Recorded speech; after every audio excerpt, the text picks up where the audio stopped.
जग्गा, इस दरवाजे से वही बाहर जाएगा जो जिंदा बचेगा।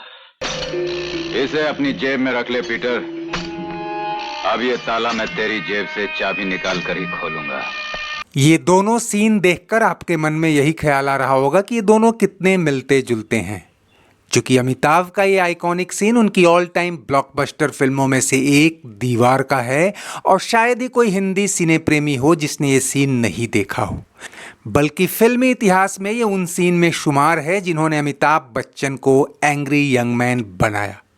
लेकिन आपको जानकर हैरानी होगी कि धर्मेंद्र का यह सीन दीवार की रिलीज से काफ़ी पहले 1973 में आई फिल्म कहानी किस्मत की से लिया गया है, और ये फिल्म भी अपने दौर की पॉपुलर फिल्म थी। बल्कि ये साल 1973 की सबसे कमाऊ फिल्मों की लिस्ट में अमिताभ बच्चन की जंजीर से एक पायदान ऊपर ही थी। ऐसे में सवाल उठता है कि क्या सलीम जावेद ने दीवार का यह सीन धर्मेंद्र की फिल्म कहानी किस्मत की से लिफ्ट किया था? वैसे अमिताभ और धर्मेंद्र की कई फिल्मों में आपको ऐसी सिमिलरिटीज मिल जाएंगी। मसलन शोले में अमिताभ का ये सिक्के उछालने का एक्शन असल में धर्मेंद्र 4 साल पहले ही दिखा चुके थे। आपके पास सिक्का होगा? सिक्का? जी हाँ, मेरी जिंदगी के फैसले यही करता है। हाँ साहब, मैं जाऊंगा। इसी तरह कुछ फिल्मों में अमिताभ के पॉपुलर सीन धर्मेंद्र पर भी फिल्माए गए। लेकिन इतने बड़े आइकॉनिक और लैंडमार्क सीन में इस समानता को लेकर अक्सर चर्चा होती रही है। दोस्तों, वैसे तो सलीम जावेद की शायद ही कोई फिल्म हो जिसके प्लॉट, सीन या किरदार किसी देसी विदेशी फिल्म से इंस्पायर्ड न हो, और शोले तो इस मामले में जीती जागती मिसाल मानी जाती है। लेकिन दीवार जैसी बेहतरीन और कालजयी पटकथा के लिए सलीम जावेद को काफ़ी सम्मान दिया जाता है, और माना जाता है कि मोटे तौर पर ये उनकी मौलिक रचना थी जो उनकी अपनी सोच और कल्पना से उपजी थी। लेकिन दोस्तों, यहाँ भी खोज करने वालों की कमी नहीं। फिल्म क्रिटिक्स का एक खेमा शुरू से ही मानता है कि दीवार की कहानी और इसके कई scene sequence film Ganga Jamuna और मदर इंडिया से मेल खाते हैं। खुद सलीम जावेद ने कई मौकों पर माना है कि इन दोनों ही आइकॉनिक कल्ट फिल्मों ने उन्हें काफ़ी इंस्पायर किया था। लेकिन दीवार फिल्म इनसे कितनी इंस्पायर्ड थी, इस पर वो ज़्यादा सपोर्टिव नहीं दिखते। कई किताबों और आर्टिकल्स में ये बताया जाता रहा है कि दीवार का बुनियादी प्लॉट 1961 में आई दिलीप कुमार की फिल्म गंगा जमुना से प्रेरित थी। बहुत कम लोग जानते हैं कि गंगा जमुना को दिलीप कुमार ने ही प्रोड्यूस किया था, और इसकी कहानी और पटकथा भी उन्होंने ही लिखी थी। और दिलीप कुमार से प्रेरित होना तो 70 और 80 के दशक में पैशन हो चला था। क्या सलीम जावेद और क्या अमिताभ बच्चन, हर किसी पर दिलीप कुमार का थोड़ा बहुत इम्प्रेशन तो था ही। लेकिन गंगा जमुना में दो भाइयों के वैचारिक टकराव और उनके अलग अलग रास्तों पर निकल जाने की थीम बहुत हद तक दीवार से मेल खाती है। हालांकि सलीम जावेद ने जरूर माना है कि दीवार की कहानी अंडरवर्ल्ड डॉन हाजी मस्तान से थोड़ी बहुत प्रेरित थी, जबकि क्रिटिक्स मानते हैं कि हाजी मस्तान तो दीवार के विजय के किरदार को बेस देने भर था, कि मूल थीम या भाइयों के बीच द्वंद्व वाला प्लॉट गंगा जमुना से ही लिया गया था। दूसरी तरफ गंगा जमुना से भी 4 साल पहले आई मदर इंडिया की छाप भी दीवार पर बखूबी मिलती है। यहाँ भी दो भाई, दोनों के एक दूसरे से विपरीत किरदार और रास्ते भी अलग अलग, और बीच में एक संघर्षशील माँ। अगर आप विजय का स्वभाव, गुस्सा और मंदिर में जाकर भगवान से लड़ने की हद तक की उसकी नास्तिकता पर गौर करें तो मदर इंडिया के विरजू का कैरेक्टर भी बहुत हद तक विजय जैसा किरदार गढ़ने के लिए कैनवास मुहैया कराता है। यहाँ भी कई सीन अगर हूबहू नहीं मिलते तो इंस्पायर्ड तो कहे ही जा सकते हैं।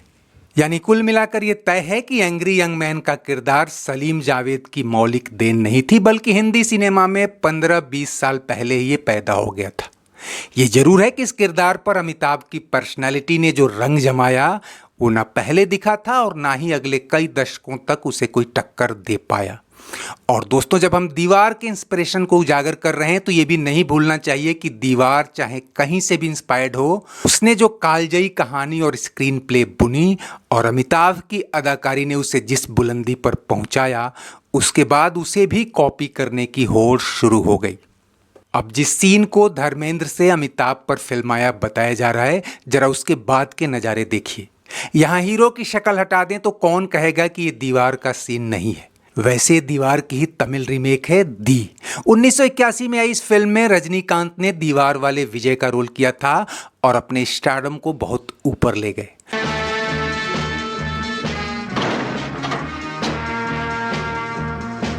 तेलुगु फिल्म मगधी रुदु में एनटी रामाराव ने आजमाया और वो भी हिट रहे। मलयालम में भी इसकी रीमेक आई और वहां अमिताभ की छाप मम्मूटी पर दिखी। देसी फिल्मों की तो छोड़िए, दीवार का इम्पैक्ट चीनी और तुर्की फिल्मों पर भी पड़ा। कैंटोनीज भाषा के फिल्म टू ब्रदर्स भी हूबहू दीवार की रीमेक थी और सीन दर सीन कॉपी किए गए थे। दोस्तों, हाल के वर्षों में किसी भी फिल्मी सर्वे और रैंकिंग में दीवार को शोले से भी ज़्यादा अहमियत दी जाती रही है और इसे अमिताभ बच्चन की बेस्ट फिल्म भी कहा जाता है। लेकिन ये भी साफ है कि यह पूर्णतः मौलिक रचना न होकर पिछली कई भारतीय फिल्मों से ही प्रभावित या प्रेरित थी। जहां तक धर्मेंद्र के अमिताभ पर इम्पैक्ट का सवाल है, अगर इस एक सीन को छोड़ दें तो दोनों के रास्ते, फिल्में और किरदार अमूमन अलग ही रहे हैं। ये बात अलग है कि 1975 तक कई ऐसी फिल्में जो पहले धर्मेंद्र पर फिल्माई जानी थी वो बाद में अमिताभ को मिली, और ठीक इसी तरह 1975 के बाद कई ऐसी फिल्में जिन्हें अमिताभ ने ठुकराया या वो किसी कारण से नहीं कर पाए, वो धर्मेंद्र के खाते में गई और कई तो हिट भी रहीं। शोले तक धर्मेंद्र का एक्शन ही सब पर हावी था और उसके बाद अमिताभ जैसे जैसे एंग्री यंग मैन के किरदार में ढलते और बदलते गए, एक्शन फिल्मों का एक जॉनर भी उनके नाम होता गया। लेकिन कई लोग ये सवाल भी उठाते हैं कि क्या धर्मेंद्र अपने पीक पर एंग्री यंग मैन नहीं थे? मेरा गांव मेरा देश के बाद से जैसे जैसे उनके कैरेक्टर्स बदले और शोले के बाद तो जिस तरह रोमांटिक से एक्शन ही मैन के रूप में उनका रूपांतरण हुआ, उससे उन्हें भी अपने दौर का एंग्री मैन ही कहा गया। दिलचस्प बात यह है कि अमिताभ ने बाद में खुद को डाइवर्सिफाई कर लिया, लेकिन धर्मेंद्र उस एंग्री एक्शन मैन के दायरे से बाहर नहीं निकल पाए। नतीजतन नई सदी में धर्मेंद्र का एक ही मैन स्टार के तौर पर पटाक्षेप हो गया या फिर वो बी ग्रेड एक्शन मैन बनकर रह गए। वहीं अमिताभ अपने मल्टी टैलेंट और मल्टी कैरेक्टर्स के दम पर मार्केट में टिके रहे और खुद को इवैल्यूएट या रिवैल्यूएट कराते रहे। यह भी दुर्भाग्य है कि गेस्ट अपीयरेंस को छोड़ दें तो सिर्फ 3 बड़ी फिल्मों में ही दोनों एक साथ नजर आए और ये तीनों ही कल्ट साबित हुई। खैर, दोनों ही लिविंग लेजेंड्स को शुभकामनाओं के साथ आज बस इतना ही। चलते चलते वीडियो लाइक और शेयर तो कीजिए ही, अगर चैनल सब्सक्राइब नहीं किया है तो वो भी कर डालें। कमेंट बॉक्स में आपकी हर राय का स्वागत है। शुक्रिया, नमस्ते, आभार। एक रास्ता